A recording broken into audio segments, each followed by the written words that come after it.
We're here to talk about bass mounts, and I have two very different mounts here, and I'm going to explain the difference between these two and what you need to do in case you catch your next personal best and you want to get it mounted and you're like, wait, now what do I do? So let's get into it.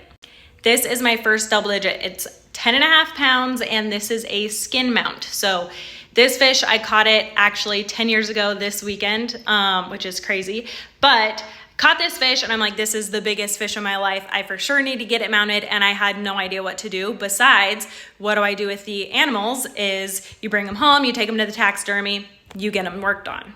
So that's exactly what I did. I took this fish home, I brought it to the taxidermist, and he made a skin mount. I didn't know that there were other options, and we'll get into that. So here's an up close of this mount. So this is the actual skin. She's dusty, but this is the actual skin of this fish, and you can actually see it on the back end of the mount. But yeah, scales and all, this is her. So again, brought her home, took her to the taxidermist. Taxidermist told me what to do, and he took care of her for me. I did, however, feel bad that I had to kill this fish because until that year, I had actually kept bass to eat. And then I kind of realized the whole like let them go, let them grow thing, where you could catch big fish, let them go, and then they can get bigger and other people can catch them.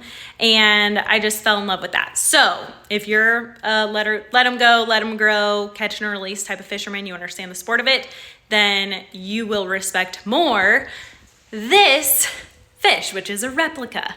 Let me give you a little preview of my replica. She's absolutely gorgeous. My taxidermist that did this fish is incredible. I love this mount. So how do you get a replica? First step, take tons of pictures, videos, the whole 9 yards, different angles of the fish. I like to take pictures of different angles, both sides of the fish, but I also like to get multiple videos. That way everything is really thorough, because the person who paints your replica is going to paint the exact lateral lines and everything, like literally to make it exactly like the fish that you caught. And if they're good, like mine is, then they're going to do an incredible job. Next thing you do is you need to measure the length of the fish. So the length of the fish, and you need to measure the girth of the fish. So you measure all the way around. I like to also take multiple measurements. That way they just have a good reference of what they're looking for. And then they have a handful of different mounts you can choose from. So they make some that are closed mouth, some that are open mouth, some that are like super wide mouth. And yeah, then you go from there. You give them everything that you have and you get to release the fish. So again, if you're in the moment, this is gonna take some planning. You're gonna have to know ahead of time, like, what do I need? And that's something that I just wasn't prepared for and didn't know when I caught her. So now hopefully this helps you out in case you catch a giant. Save this video so that you can go back when it happens and be like, wait, what am I supposed to do?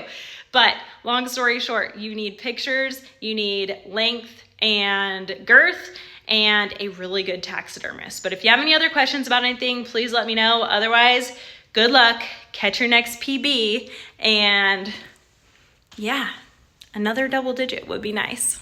So the next thing you need to do is measure the fish. So measure the fish from the tip to the tip, and you're supposed to do that mouth closed. The like super serious bass fisherman will get on you about how you measure your fish. But again, this is really dependent on like how accurate you want your mount to be. And yeah, so measure the length, and then the next measurement you need is the girth. So you're measuring around the fish. So definitely put a soft measuring tape in your bag, in your boat, whatever, because you do need that measurement. And I like to take multiple measurements, and I also like to take pictures of my measurements. That way nothing gets skewed, and that way your taxidermist also knows exactly where you're measuring your fish. So once you have that, you are good to go. So make sure you save this video.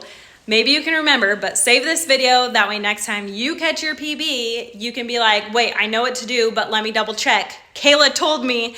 And yeah, good luck out there. This is all info that I wish I had when I caught her, and hopefully it will help you out in the future. And if you do catch your next PB and you use this, make sure to let me know so I can help you celebrate.